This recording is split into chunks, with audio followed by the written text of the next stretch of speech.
Homogeneous linear differential equations का ये 5वां वीडियो, और इसमें हम आपको बताएंगे special approach for particular integral. अब ये special approach for particular integral मतलब क्या हम कहना चाहते हैं। Special approach for particular integral की ज़रूरत क्या पड़ गई उसे आप समझें। मान लीजिए x square D square plus x D plus 1 operated on y is equal to e to the power x दिया हुआ है। तो जब इसको आप बदलते हैं linear differential equation with constant coefficient में, तो x की जगह आप e to the power z रखते हैं, तो ये किस में बदल जाएगा, e to the power z। अब इसका पर्टिकुलर इंटीग्रल आप कैसे निकालोगे विद कांस्टेंट कोफिशिएंट में? ऐसा कोई मेथड आपने नहीं पढ़ा हुआ है जिसमें e to the power z आए। इसका मतलब ये है कि दाहिनी तरफ x का कोई ऐसा फंक्शन दिया हो जो ट्रांसफॉर्म होने के बाद कुछ बड़ी कॉम्प्लिकेटेड फंक्शन में कन्वर्ट हो जाए जिसका पर्टिकुलर इंटीग्रल हम निकाल ही ना सकें। तो ऐसी स्थिति में हम क्या करते हैं कि राइट हैंड साइड को हम x का फंक्शन जो दिया हुआ है वही रहने देते हैं। तो जब वही रहने देंगे तो प्रश्न ये उठता है कि इधर d1 का ऑपरेटर है, उधर फंक्शन x का है। अब ये operator d1 d by d Z होता है, फंक्शन x का है, तो कैसे ऑपरेट होगा? तो उसी के लिए देखो ये एक हाइब्रिड फार्मूला निकाला हुआ है। ऑपरेटर तो है d बाई डी जेड, लेकिन ये जो जिस पर ऑपरेट करना है वो है x का फंक्शन। उसके लिए फार्मूला डिज़ाइंड है, इसका हम प्रूफ आपको पढ़ाने जा रहे हैं। अभी मैंने कहा d1 d by d z है, लेकिन बेटा d बाई डी जेड है, लेकिन है तो आखिर में x d by D x ही है, तो x d by D x ही, इसलिए कनेक्शन हो सकता है। It is quite possible. Let us prove it.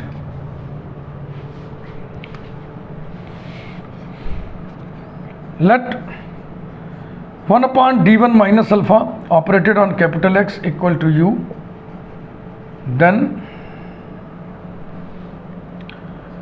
d1 minus alpha से ऑपरेट कर दिया दोनों साइड में,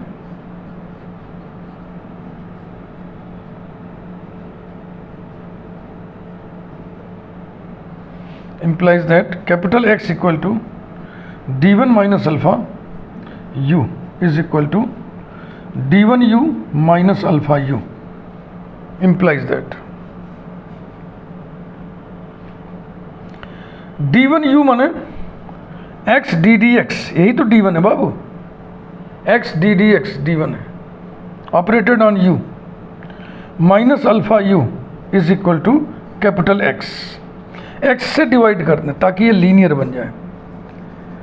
du upon dx minus alpha by x into u is equal to capital x by x. Number 1, ये u और x में first order first degree का linear differential equation बन गया। इसमें हम लोग इंटीग्रेटिंग फैक्टर निकाल के तब सोल्यूशन लिख देते हैं।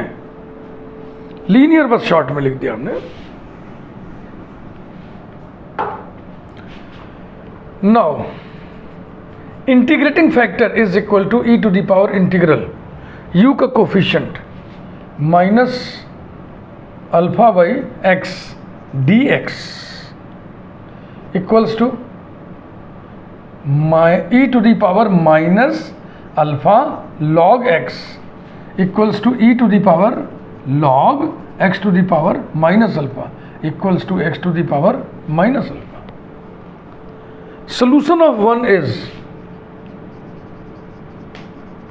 Solution of 1 is dependent variable u into integrating factor equals to integral entity in right hand side capital X upon x into integrating factor dx plus constant लिखते हैं, लेकिन यहाँ नहीं लिखेंगे क्योंकि हम लोग ये जो पर्टिकुलर इंटीग्रल के हिस्से की चीज़ है जिसको डिस्कस कर रहे हैं वहाँ कांस्टेंट ऑफ इंटीग्रेशन नहीं लिखा जाता है। implies that u x to the power minus alpha is equal to integral capital X upon x और x to the power minus alpha dx equals to integral x to the power minus alpha minus 1, ठीक, और into capital X dx x to the power alpha से multiply कर दें, implies that u is equal to x to the power alpha integral x to the power minus alpha minus 1 capital X dx अर्थात u किसको माने थे आप, 1/d1 minus alpha operated on capital x को, ये बराबर हो गया x to the power alpha integral x to the power minus alpha minus 1 into capital x dx। यही प्रूफ करना था बाबू। देखो बहुत सिंपल सा प्रूफ है, लेकिन बस टेक्निक मालूम होना चाहिए, नहीं कभी पढ़े तो नहीं कर पाएंगे। अब इस पर बेस्ड हम एग्जाम्पल शुरू करते हैं। एग्जाम्पल नंबर 12, आइए देखें। एग्जाम्पल की नंबरिंग हम क्रम से कर रहे हैं शुरू से। तो अभी हम लोग 12वें एग्जाम्पल पर पहुंचे हैं।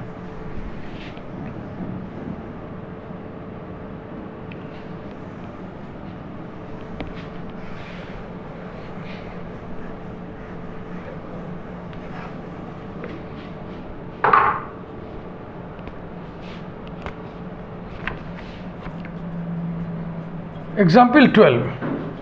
Solve the differential equation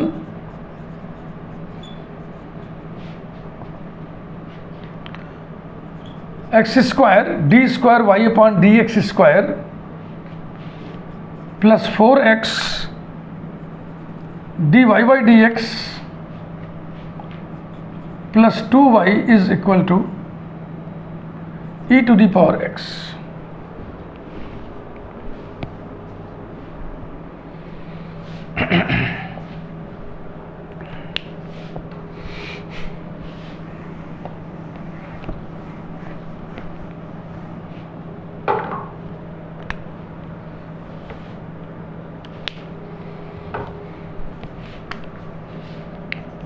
x square capital D square plus 4x capital D plus 2 this whole operated on y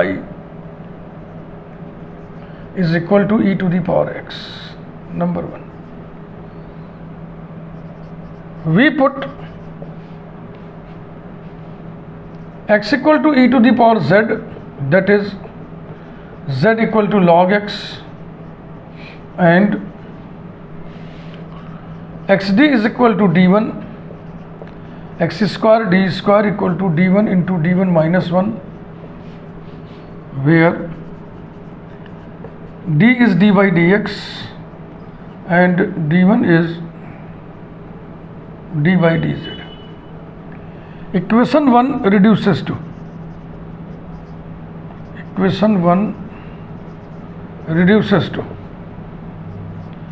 d1 into d1 minus 1 plus 4d1 plus 2 this whole operated on y is equal to e to the power z, implies that d1 square plus 3d1 plus 2 operated on y is equal to e to the power z।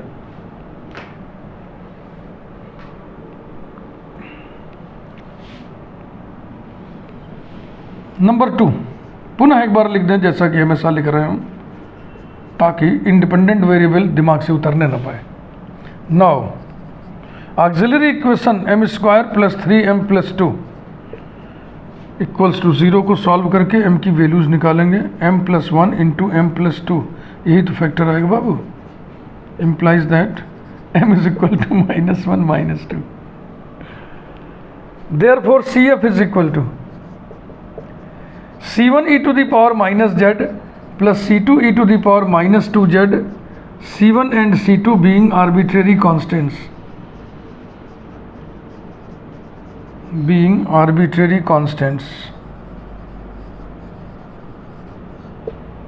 Now Pi is equal to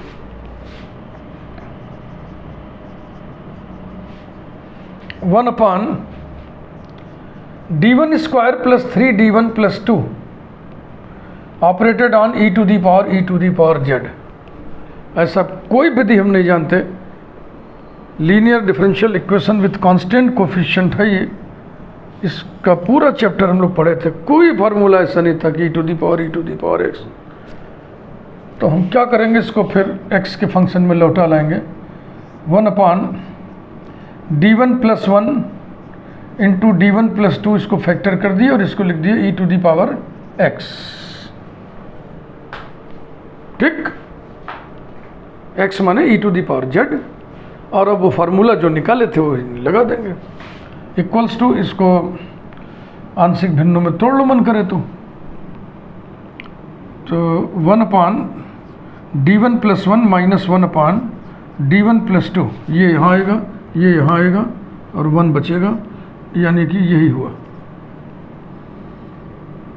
मन करे तो उस फार्मूले का यहाँ पे उल्लेख कर दो,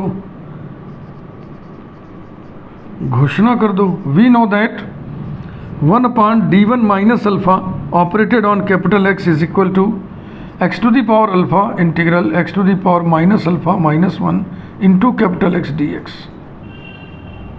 इसलिए एक एक करके लिख लीजिए। नंबर 1, 1/d1 + अल्फा, यहाँ लिख लो इसको, is equal to 1/d1 + 1 operated on e⁴ x - 1/d1 + 2 operated on e⁴ x। Numbering कर लो यार। 3, 1/d1 + 1 है हमारे पास, d1 + 1 पहला वाला उठाए बेटा। अल्फ़ा की जगह कितना है? अल्फ़ा की जगह है -1, अल्फ़ा की जगह है -1, ध्यान रखना। और कैपिटल X की जगह है e⁴ x, तो हो जाएगा x⁴ -1 इंटीग्रल x⁴। अब जो ये पावर है उसका निगेटिव में है, यहाँ अल्फ़ा है तो -अल्फ़ा, तो -1 का निगेटिव 1 होगा, और फिर उसमें से एक घटा हुआ है ये। और कैपिटल X कितना है? e⁴x है। dx is equal to x⁴ -1 integral e⁴x dx is equal to e⁴x/x। ऐसे ही नंबर 2 चलो निकालें।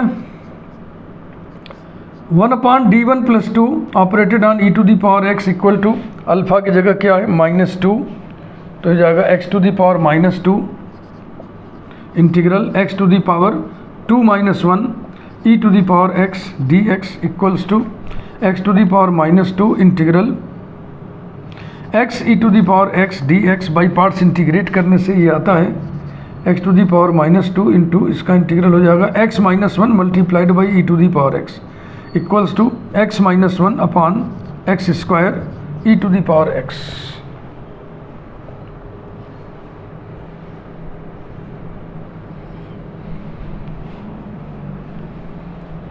Putting these in 3,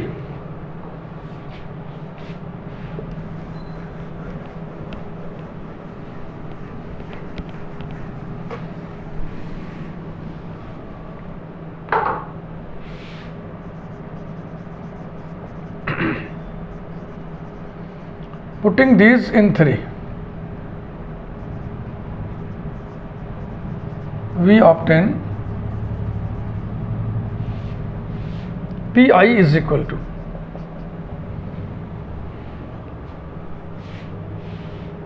क्या करना है? पहले वाले में से दूसरे वाले को घटाना है।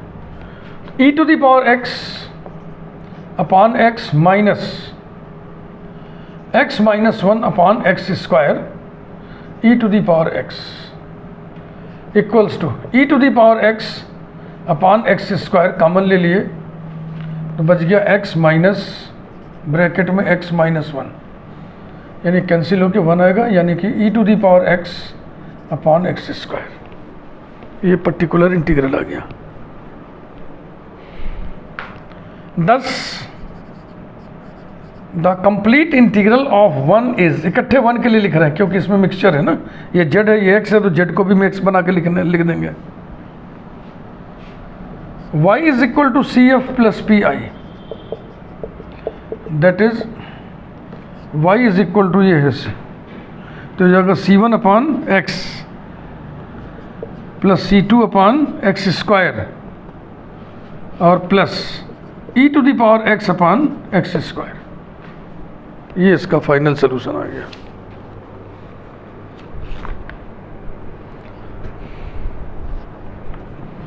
Next example number 13।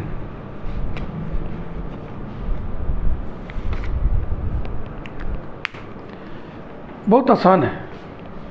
अब दिमाग में जटिलताएं ना उत्पन्न करना, ये ऐसा दिया रहेगा तो क्या होगा, वैसा दिया रहेगा तो क्या होगा। भाई दिया वही रहेगा जो सॉल्वेबल हो, जिसका हल निकाला जा सके। लिमिटेशंस होती है ना किसी चीज़ की, ऐसा है तो ये फार्मूला लगेगा, ऐसा नहीं है तो ये फार्मूला नहीं लगेगा। ऐसा है, ऐसा है, ऐसा है, ऐसा है, ऐसा है, दो चार 10 केस डिस्कस किए तो पी आई निकलेगा। अब कुछ ऐसा है जो ना तो दिए हुए केसेस में से है, ना तो उसको हम उसमें रिड्यूस कर सकते हैं, तो नहीं निकलेगा।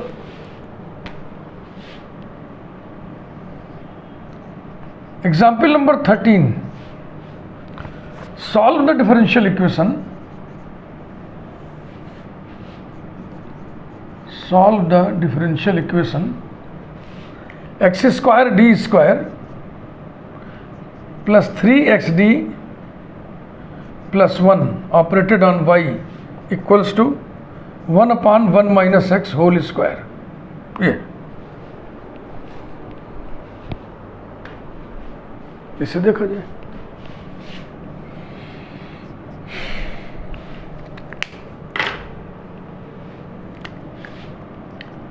X square D square plus 3xd plus 1 operated on y equals to 1 upon 1 minus x whole square. Number 1, we put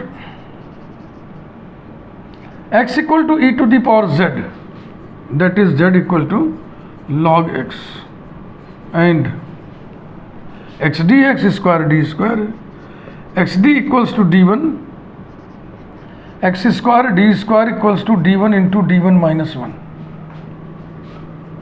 where d is d by dx, d1 is d by dz. Equation 1 reduces to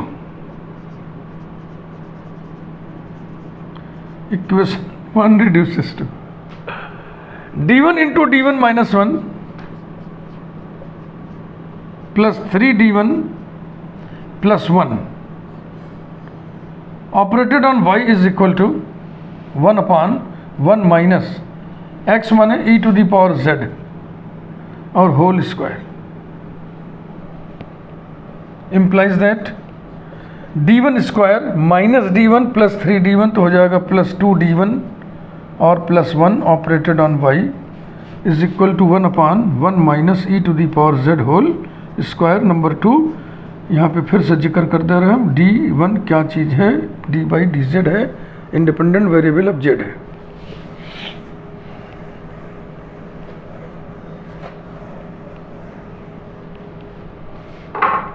now auxiliary equation m square plus 2m plus 1 equal to 0, इसको solve किया जाए। m plus 1 whole square equals to 0 implies that m is equal to -1 minus 1, therefore CF is equal to C1 plus C2z this whole multiplied by e to the power minus z is equal to C1 plus C2 log z और e to the power minus z बने, sorry log x, x बराबर e to the power z है तो z हो जाएगा log x, e to the power minus z माने 1 upon x, ये रहा। Also pi is equal to 1 upon d square plus 2d1 plus 1 operated on 1 upon 1 minus e to the power z whole square। ये linear differential equation with constant coefficient है, और उस chapter में हमने ऐसा कोई टेक्निक, कोई फार्मूला नहीं पढ़ा था जो 1 upon F of D operated on 1 upon 1 minus e to the power z whole square को का मान निकाल सके। तो फिर ये जो दाहिने तरफ की एंटिटी है इसको हम x में लौटा लाएंगे, इज इक्वल टू 1 अपॉन, और इसको लिख दिया जाए d1 प्लस 1 होल स्क्वायर, और इसको लिखा जाए 1 upon 1 minus x whole square. अब ये 1 upon d1 plus 1 d1 plus 1 तो आंशिक भिन्नों में तो टूटेगा नहीं, तो इसको ऐसे करेंगे 1 अपॉन d1 प्लस 1, फिर 1 अपॉन d1 प्लस 1 और 1 upon 1 minus x whole square. Number 3, we know that, हाँ बढ़िया से लिख लिख के करिए, क्या जल्दीबाजी है। 1 upon d1 minus alpha operated on capital X is equal to x to the power alpha integral x to the power minus alpha minus 1 into capital X dx। Therefore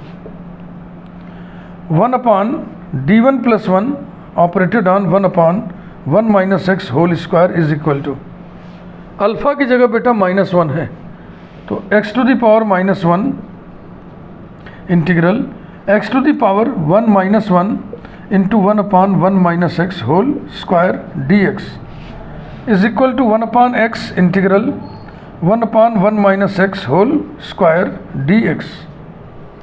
अब इसका इंटीग्रल मन करे आप मौखिक लिखें, मन करे आप लिखित निकालें, ये आपकी इच्छा है, जैसी आपकी क्षमता। 1 - x को कुछ पुट करोगे, मान लो t पुट करोगे तो 1/t² और dt के साथ निगेटिव आ जाएगा, फिर 1/t² का होगा -1/t।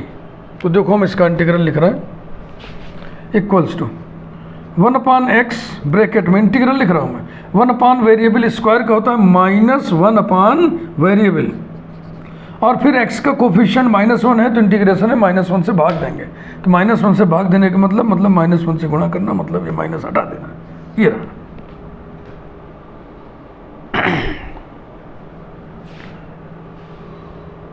अब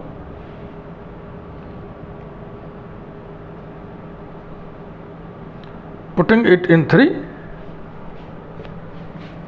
आराम से मैं कर रहा हूं, putting it in 3 we obtain PI is equal to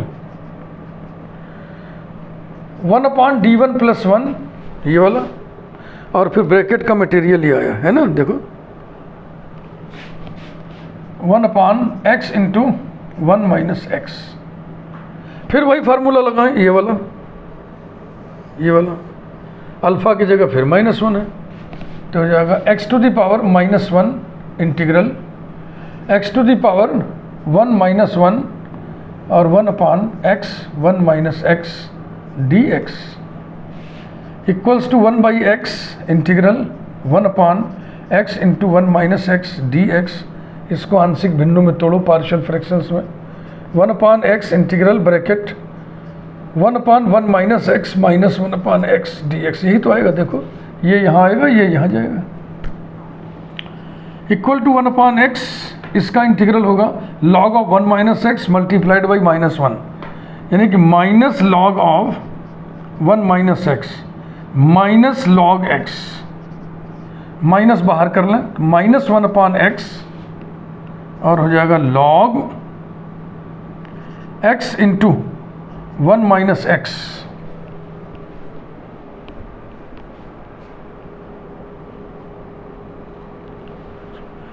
ये पार्शियल वाला ठीक नहीं किया आप लोगों ने, इसको फिर से देखना होगा। ये x यहाँ आएगा और फिर माइनस लग जाएगा ब्रैकेट में 1 - x, तो कहाँ आ रहा जी, देखो गड़बड़ी होते होते बच गई। यहाँ प्लस करो, ये दोनों जोड़ोगे तब ऊपर बनाएगा, तो प्लस कर दिया तो यहाँ प्लस हो गया, बस इतने से ही हमारा रास्ता सही हो जाएगा। मैथमेटिक्स बहुत गजब विद्या है, जरा सी चूके दिमाग इधर उधर भगा, कुछ न कुछ दुर्घटना हो ही जाएगी। दिमाग बिल्कुल शांत होना चाहिए, चित्त शांत होना चाहिए। गणित पढ़ने के लिए भी कभी कभी मामूली एरर हो जाता है, कभी कभी मामूली एरर ब्लंडर जैसा हो जाता है, वो भारी गलती कहिए उसको। ऐसे में व्यूअर्स ही हमें बताते हैं कि यहाँ पे ये गलती हो गई, तो मैं उसको क्या करता हूँ, तुरंत वीडियो डिलीट करके दूसरा वीडियो बनाता हूँ। हाँ, मैं डिलीट करने में कंजूसी नहीं करता कि हमारे व्यूज़ की संख्या कम हो जाएगी, ऐसा कुछ नहीं, क्योंकि पैसा हमारा उद्देश्य ही नहीं। हमारा उद्देश्य तो बड़ा आध्यात्मिक है कि जो हमारे पास है हम आपके हवाले कर दें संसार छोड़ने से पहले।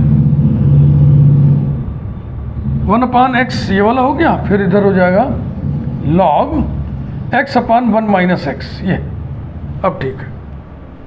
अब आप CF/PI मिला करके फाइनल आंसर लिखिए, फाइनल सोल्यूशन लिखिए, complete solution. thus the complete solution यानी complete integral of the given differential equation 1 is y is equal to CF plus PI, that is y is equal to CF कहाँ है भैया, ये है 1/x bracket में C1 plus C2 log x, और इधर plus 1/x log x by 1 minus x। इसको हम चाहें तो ऐसे लिख दें, y is equal to 1/x, समूचे में से कॉमन ले लें, C1 plus C2 log x plus log x by 1 minus x, where C1 C2 are arbitrary constants. तो इस टाइप पर बेस्ड न्यूमेरिकल्स एग्जाम्पल्स आपको कम मिलेंगे। Thank you. अगले वीडियो में आपको हम बता देंगे रिड्यूसिबल टू होमोजेनस फॉर्म, यानी कुछ ऐसा ही क्वेश्चन दिया रहेगा जो होमोजेनस नहीं होगा, उसमें कुछ ट्रांसफॉर्मेशन इस्तेमाल करेंगे तो होमोजेनस बनेगा, फिर उसमें ट्रांसफॉर्मेशन इस्तेमाल करेंगे तो linear differential equation with constant coefficient बनेगा, फिर उसको जाके सॉल्व करेंगे, यानी बीच में एक स्टेप और बढ़ जाएगा, बीच के शुरू में ही। अभी 2 स्टेप का काम है, अभी 3 स्टेप का काम हो जाएगा। Thank you very much.